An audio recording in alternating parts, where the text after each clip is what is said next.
Lately, I've been taking my time and going through the whole Bible and going throughout history as well, talking about slavery in the Bible, trying to do some type of apologetic to try to reach more black people. And usually, the reason they reject Christianity is because they believe the Bible, Old Testament and New Testament, support slavery. And throughout this series, I'll be going through verses, chapters, going through history. But first, we're going to be starting with the Bible because the Bible is the foundation, at least for my faith.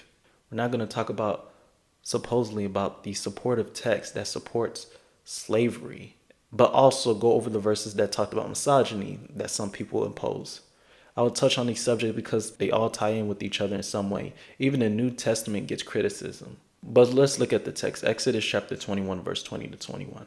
When a man strikes his slave, male or female, with a rod, and the slave dies under his hand, he shall be avenged. But if the slave survives a day or two, he is not to be avenged, for the slave is his money. Yeah, that verse doesn't look so good. Pretend like the verse doesn't sound bad on surface, but if we go deep into the context, it could probably help us understand this verse better. And I hope for non-believers, I hope you guys watch it through and give a fair assessment of it. And for the Christians out there, I hope this could be a good preparation for you guys that you guys could talk about said topic. When we as people tend to think of slavery, we think of the antebellum South, where we have stories of black people being kidnapped from their land and being sold like they were property, being treated like the scum of the earth. But one thing that we want to keep in mind is that the Bible doesn't support kidnapping people at all. Exodus chapter 21, verse 16, it says, "Whoever steals a man and sells him, and anyone found in possession of him, shall be put to death." So you got to keep this in mind. And the Bible is also against beating up your slave. Let's look at Exodus chapter 21, verse 26 to 27. Keep this, remember, this is 7 verses after the initial verse of Exodus chapter 21, verse 20 to 21. It says, "When a man strikes the eye of his slave, male or female, and destroys it, he shall let the slave go, free because of his eye. If he knocks out the tooth of his slave, male or female, he shall let the slave go free because of his tooth." So we see this same thing. And we also see a verse pertaining to the runaway slave in Deuteronomy chapter 23, verse 15 and 16. "You shall not give up to his master a slave who has escaped from his master to you. He shall dwell with you in your midst, in a place that he shall choose within one of your towns. Wherever it suits him, you shall not wrong him." So since slavery in the Bible is not like the antebellum South that we usually think about in our mind, but it obviously have to be a different kind of slavery. And let us properly understand what kind of slavery this is. And sometimes when people get into slavery, sometimes debt is a familial thing. So when they have to pay off debt, the husband usually typically put himself under slavery, you could say, or being a servant along with his wife and kids as well, so they can help pay this contract or debt that they put themselves into. Let's look at Exodus chapter 21, verse 1 and 2. It says, "Now these are the rules that you shall set before them. When you buy a Hebrew slave, he shall serve 6 years, and in the seventh he shall go out free for nothing." And I also wanted to point out to show that indentured servitude is not only like this ancient concept, but to stay on topic, that even Europeans did it when they immigrated to North America from the 17th and 18th century. Fairleigh Grubb, an economist, wrote in The Market for Indentured Immigrants, evidence on the efficiency of the forward labor contract in Philadelphia between the years 1745 and 1773. On page 855, it goes as followed. "Indentured servitude played an important role in European migration to North America in the 17th and 18th centuries. Immigrants attracted by the opportunities in America but too poor to afford the voyage could trade contracts on their future labor for the passage fare to America before leaving Europe." So Exodus 21, 20 to 21, now that we have some context, some background history, let's read this verse again. Exodus chapter 21, verse 20 to 21. "When a man strikes his slave, male or female, with a rod, and the slave dies under his hand, he shall be avenged. But if the slave survives a day or two, he is not to be avenged, for the slave is his money." So there's a couple of things that we're going to tackle in this verse. It says strikes his male or female slave. Some may say that the word being slave is ambiguous, which means that it could be translated in many other ways. And I could give you an example of that. One example is in Exodus chapter 5, verse 15 and 16. It says, "Then that foreman of the people of Israel came and cried to Pharaoh, 'Why do you treat your servants like this? No straw is given to your servants. Yet they say to us, Make bricks, and behold, your servants are beaten. But the fault is in your own people.'"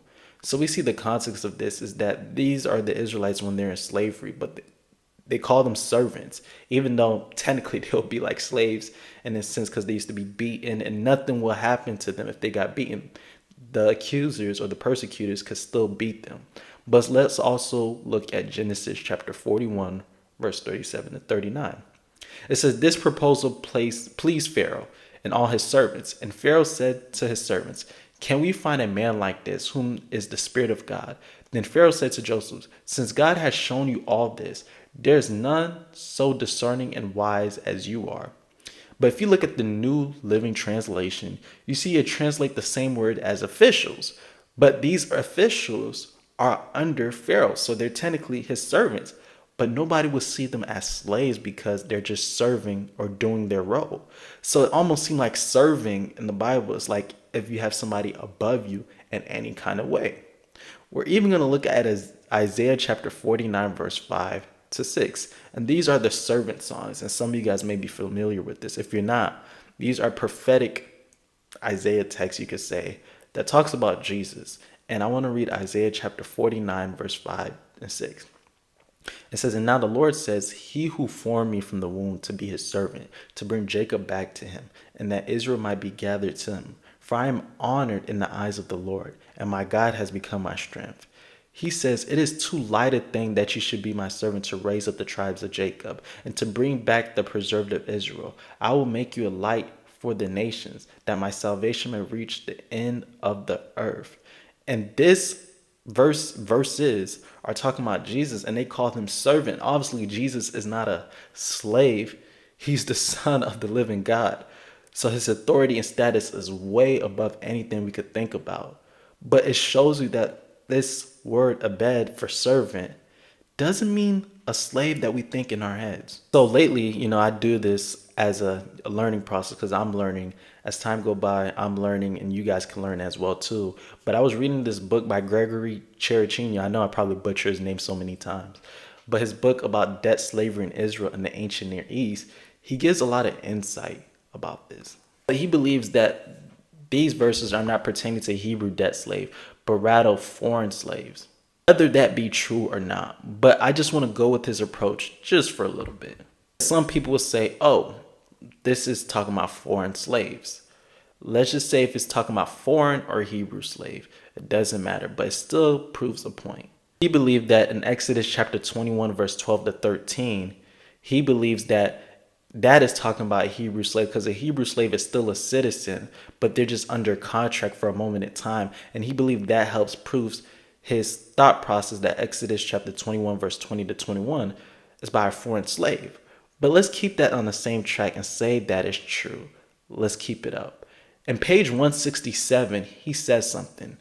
"Lastly, the death of a chattel slave might easily go undetected, since if the beating was done in private, the owner could cover up the crime. And since there will most likely be no family members present to question their kin's disappearance, there would be no one to report the crime to the proper authorities. Therefore, the use of the unique expression avenge also suggests that God himself will execute vengeance against the owner if the crime gets undetected by the court or community. That God acts on the behalf of the oppressed, who generally have little or no legal representation, is clearly enunciated in Exodus chapter 22, verse 22 to 24. Exodus chapter 22, 22 to 24 says, "You shall not mistreat any widow or fatherless child. If you do mistreat them and they cry out to me, I will surely hear their cry, and my wrath will burn, and I will kill you with the sword, and your wives shall become widows and your children fatherless." So he believed the word avenge is not the same as the death penalty, but it's more severe that God will get vengeance for these individuals. And he believed that Exodus 22 to 22 to 24 proves that, and it's just a chapter over written by the same author. So since the widows, slaves, and orphans are susceptible to oppression, God is the one who fights on their behalf. And we see that God is the execution of judgment throughout the law. We see that God fights on the behalf of the oppressed, no matter who they are. And we continue to see that in the Old Testament along with the prophets. But what about towards the end? But if the slave survives their day or two, he is not to be avenged, for the slave is his money. When we read everything in this context, this verse doesn't sound as bad as most people think it sounds like.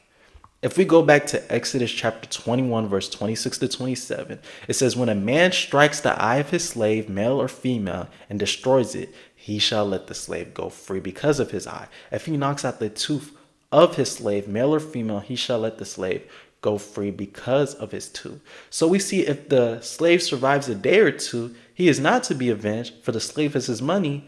The reason why he's saying that, because the slave will be free if he gets harmed. If he gets harmed, he can go free with nothing.